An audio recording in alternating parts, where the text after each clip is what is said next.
All right, so hi. Thanks, Hillary, for the introduction. Yeah, as you said, I'm Brandon Wu. I'm a PhD student with Dr. Hojin Song at Texas A&M. I've been coming to Archbold for a couple years now, and I'm kind of broadly interested in insect biodiversity overall. But my dissertation project focuses on pygmy mole crickets, which is what I'm going to talk to you about today. How do I move forward? Okay, there we go. So what are pygmy mole crickets? They're this little basal group of grasshoppers, not crickets, as the name would suggest. It's kind of a small group. There's only about 140 species worldwide. And you can see here a couple of examples. They have these little digging forelimbs. They use to kind of dig around in kind of wet sand or mud. They're usually worldwide kind of dark color, black, brownish. And typical habitats are up here in the top right, these kind of riparian habitats, wet sand, mud along lakes and rivers, where they kind of dig around in there and build small burrows. And so the major exception to this kind of pygmy mole crickets being a riparian group is the pygmy mole crickets of Florida scrub. And as you can see here, these are some of the most beautiful and colorful of pygmy mole crickets worldwide. Um, and they're found in this very xeric Florida scrub habitat. And so what's really interesting about this is that there are two different genera of pygmy mole crickets that have independently colonized scrub. And there are three described species. There are at least 2 to 3 undescribed. I have a manuscript describing a couple of those that will hopefully be published this year. Um, so yeah, so these are really interesting insects. But when you go in scrub, you can see a lot of different things that are endemic in scrub. Here's a couple of examples of some of the plants that are endemic to scrub. A lot of you probably recognize some of these. And then here's just a smattering of some of the endemic insects and other animals found in scrub, just a few that I have seen and photographed. And so you might ask, well, why are there all these endemic things in scrub? And so to kind of answer that question, you have to go back to Florida's geographic history. So scrub, what we call scrub today, was a habitat that was formed from these late Miocene and Pliocene beach dunes.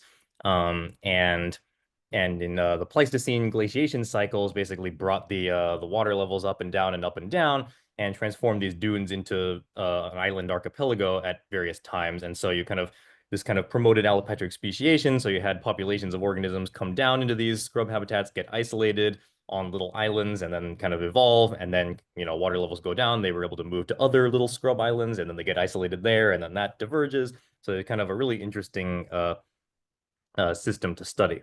Um, and so, as we know today, scrub is this kind of really fascinating landlocked archipelago of xeric habitat. It was mostly surrounded by wetlands. Much of the rest of Florida is very, very wet.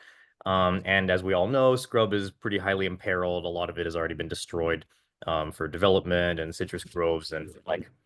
Scrub's kind of, as we see it today, is kind of partitioned across these series of ridges.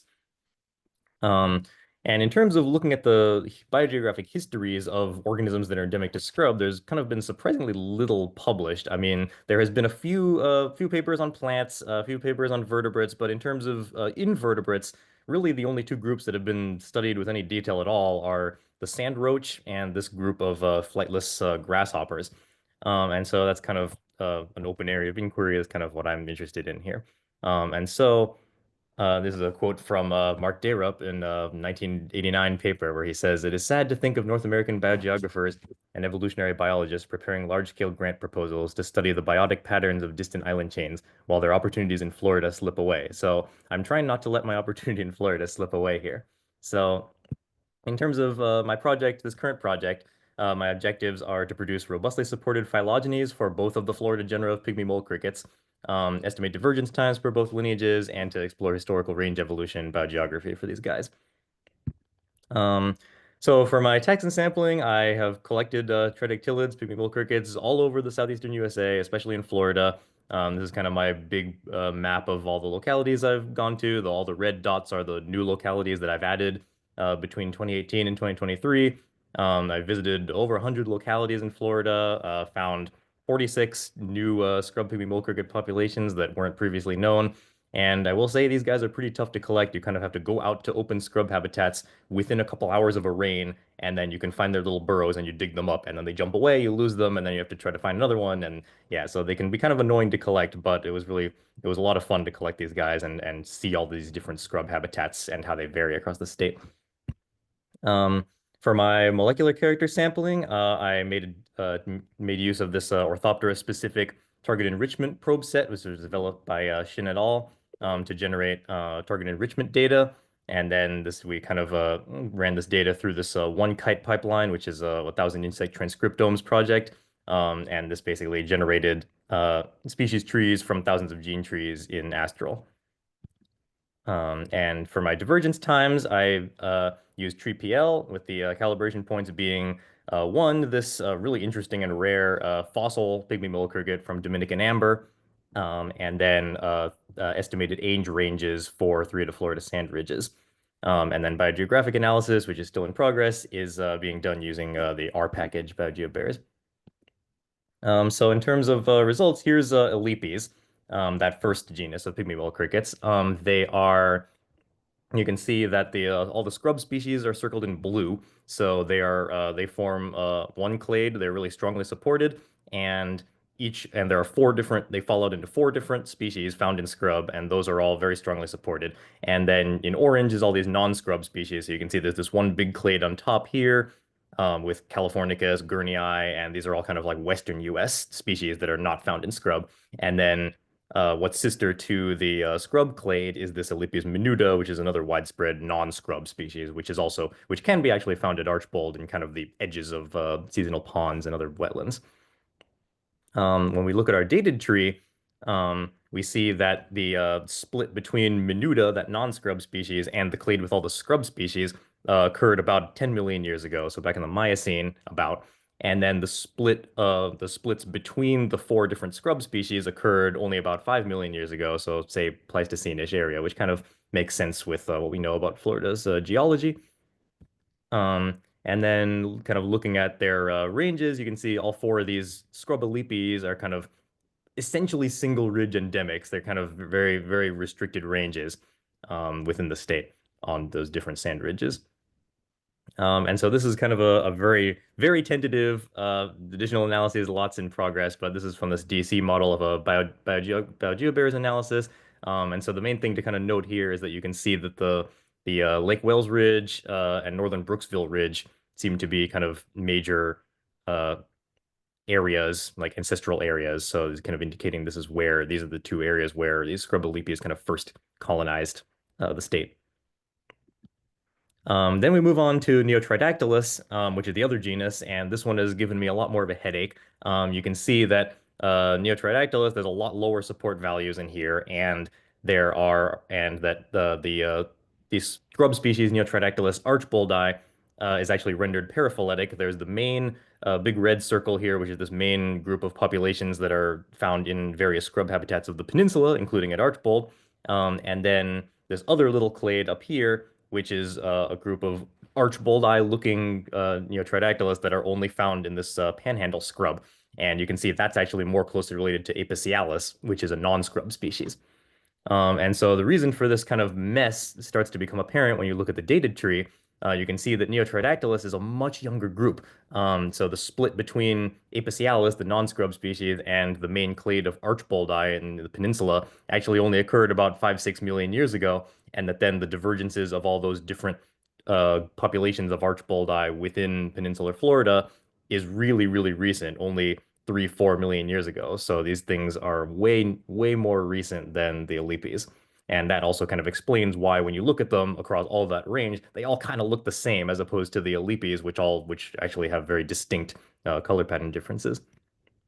Um, and so these clades are still kind of in flux, but you can see that essentially they are falling out into four different clades that kind of correspond to the Florida sand ridges, but it's still a little bit messy, which would make sense coming from a newer lineage.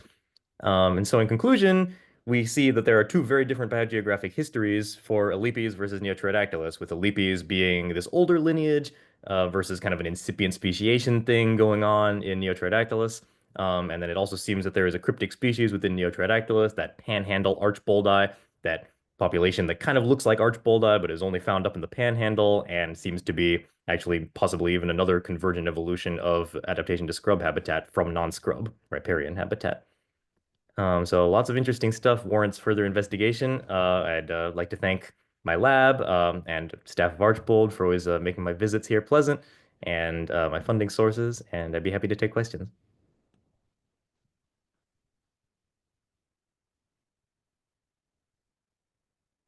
Hey, thanks, Brandon. Great talk. Do we have any questions? Aaron, Joe, could you take the so one coming up?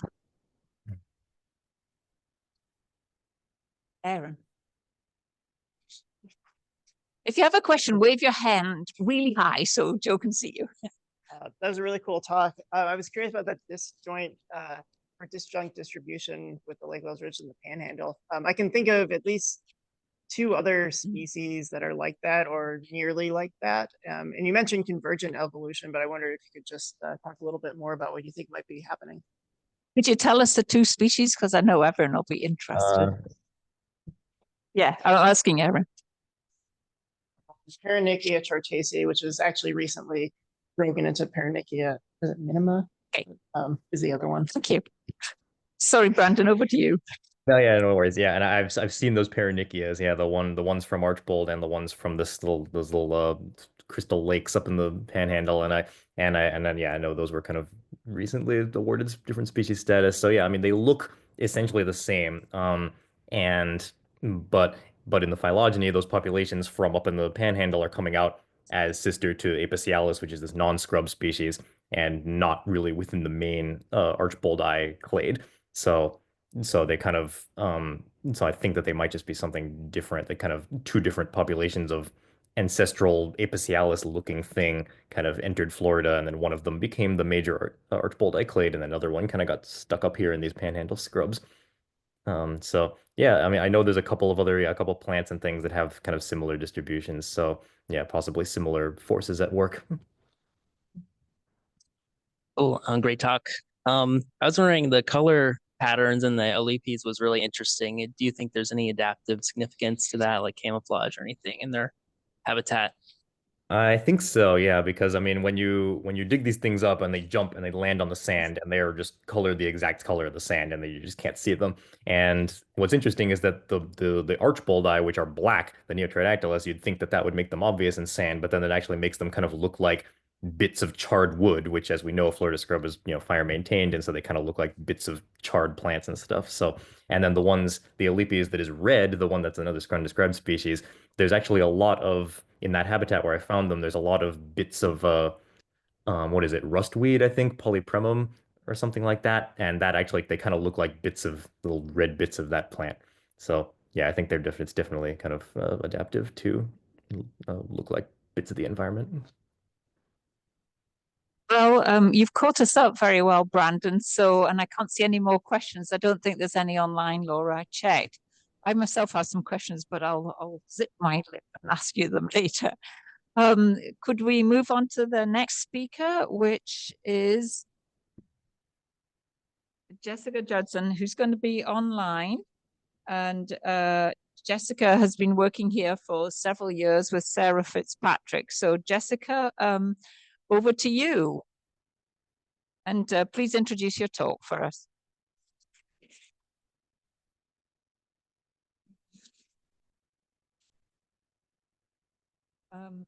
Was you okay? Can everyone hear me okay? We can hear you, but your screen has gone to that, current slide, next slide thing. We need to see you got it. Thank you. Okay, everything good? Okay. All right, so hello everyone. I wish I could see all of your faces in person today. I definitely miss being down at Archbold, especially since it's 20 below outside. But I am very excited to talk to you about some of the preliminary results that we have been finding from our long-term experiment that we've been doing down at Archbold since 2019. Specifically looking at the demographic and genomic consequences of genetic rescue in a changing climate. So fragmentation is increasing globally, and we're currently in the midst of a biodiversity crisis. Roads are a great example of this fragmentation, and this fragmentation and smaller population sizes is reducing migration among the populations that do exist. And these small isolated populations are facing challenges to their survival. First, there's the increase in inbreeding associated with smaller populations, that breeding amongst related individuals. And this can lead to a loss of genetic variation in populations. And this loss of variation has consequences not just for individual fitness and survival, but also for populations' ability to adapt to future climatic stressors. And these forces all interact with one another in small populations, such that without the addition of new genetic variation, we expect to see these populations trapped in what is known as the extinction vortex. So what can we do? How can we conserve these small populations and prevent them from being trapped in this extinction vortex? Well, one of the conservation strategies that has been used is assisted migration, which is the movement of individuals from one usually larger population into these smaller inbred populations, with the idea of restoring what might look like natural migration that has not been able to happen in these small populations. And one great example of this strategy, I'm sure everyone is familiar with, is the Florida panther, where individuals were brought from Texas into this small inbred population that remained in the Florida Everglades. And as shown by this line here of the addition, after this addition, they found that not only did genetic variation increase, suggesting a reduction in that inbreeding, but also the population size increased as well. And this phenomenon, this increase of population fitness in response to this assisted migration, is known as genetic rescue.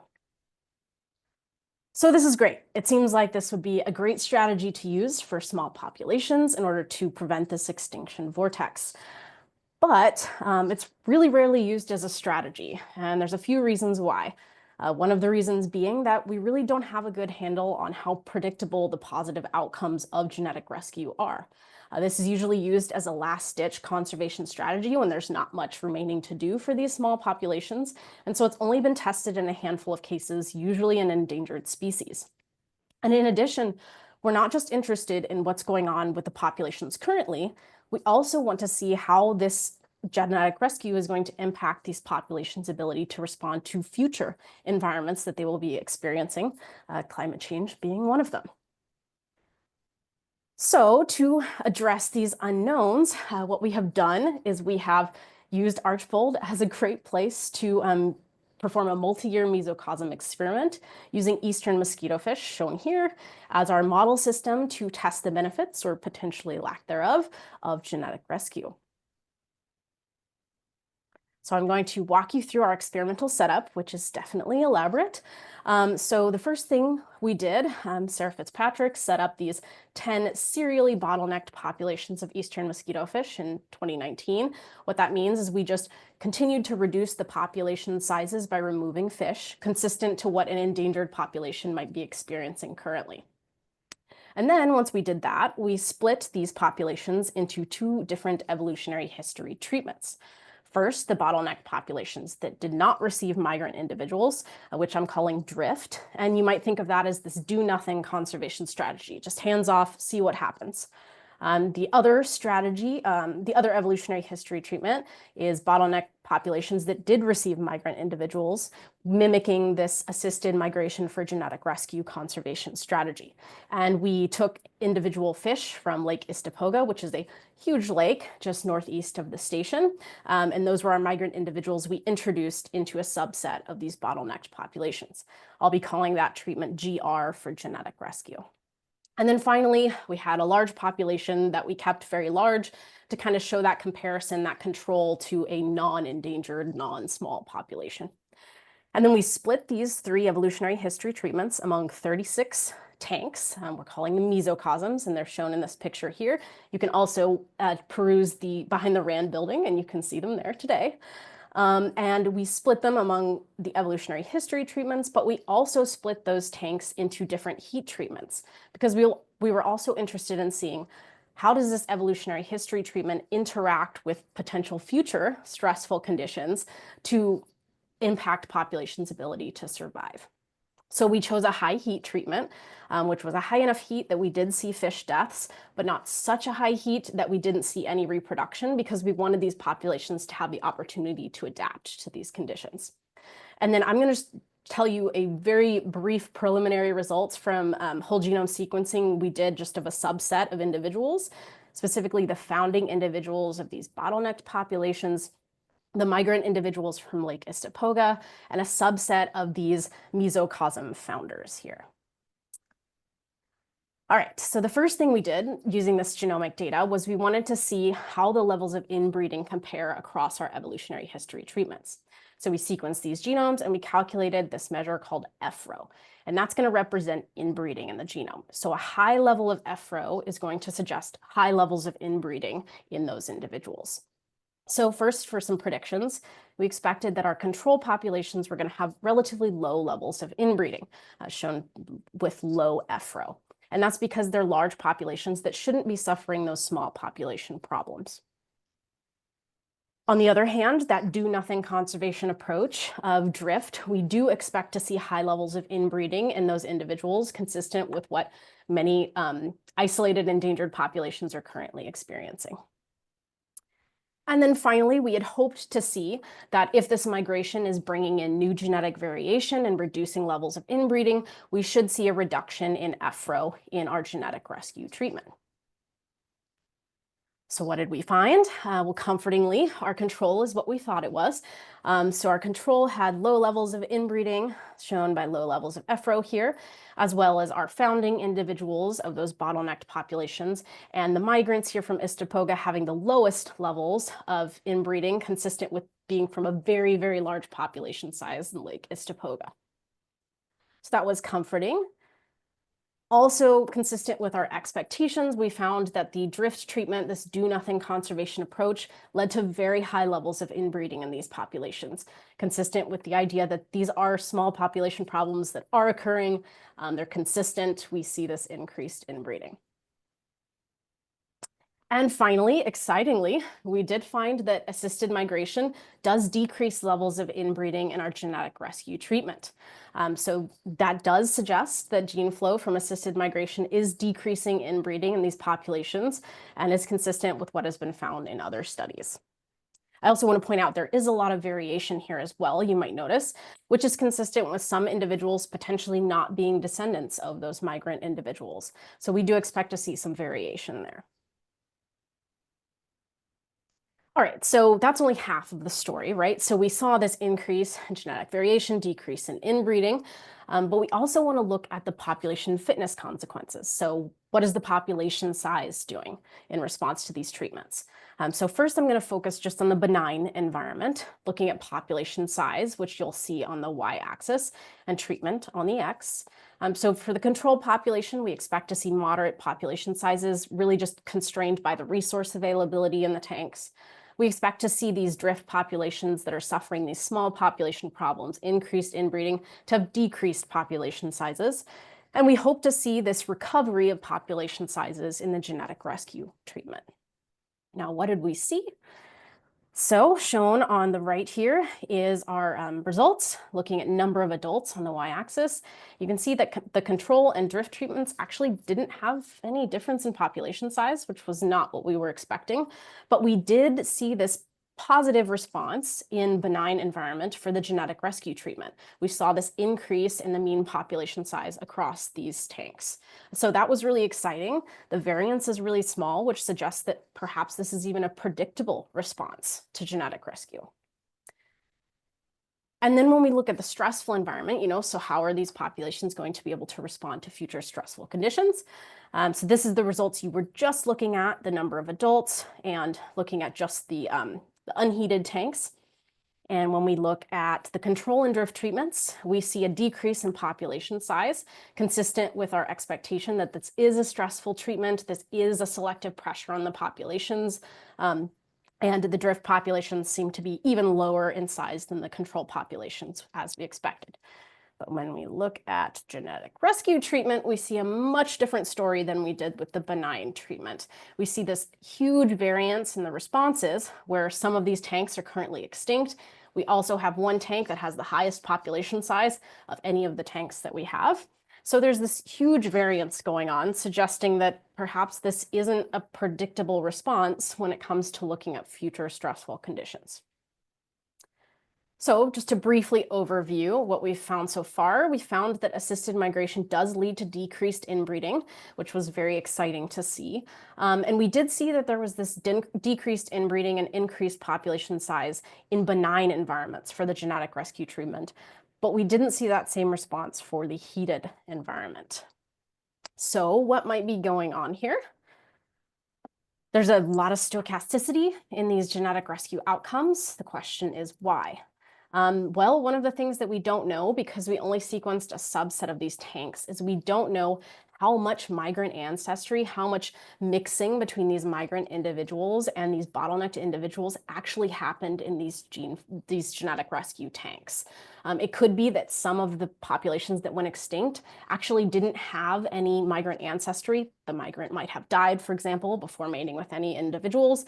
And so that population could actually be representing a do-nothing approach, even though we had attempted to add migration. So doing more sequencing will hopefully help us connect the genomic and the demographic pieces of this study. The other thing we don't really know is it could be more important that certain genotypes relate to individuals' ability to survive stressful heat, and it's not necessarily the genome-wide variation that's what is important there. So that's something we'll also be able to hopefully tease apart with more genomic sequencing. I think some general conclusions so far are, it seems population monitoring after assisted migration is very important. And just to finish up very briefly, I think repeated migrant addition might be a good strategy as well. We only had one migrant addition here, and it's been found in the Florida panther population and other populations that it seems like without continued migration, these small population problems do eventually return. And so the question is, what's the balance for adding individuals? So I want to acknowledge 1 million people that have helped me, Betsy and Rachel in the Herp lab at Archbold, particularly, and the maintenance staff, Fitzpatrick lab and Fish lab at Archbold. You know who you are. Love you all. And I'd be happy to take any questions if there's any time, but there may not be.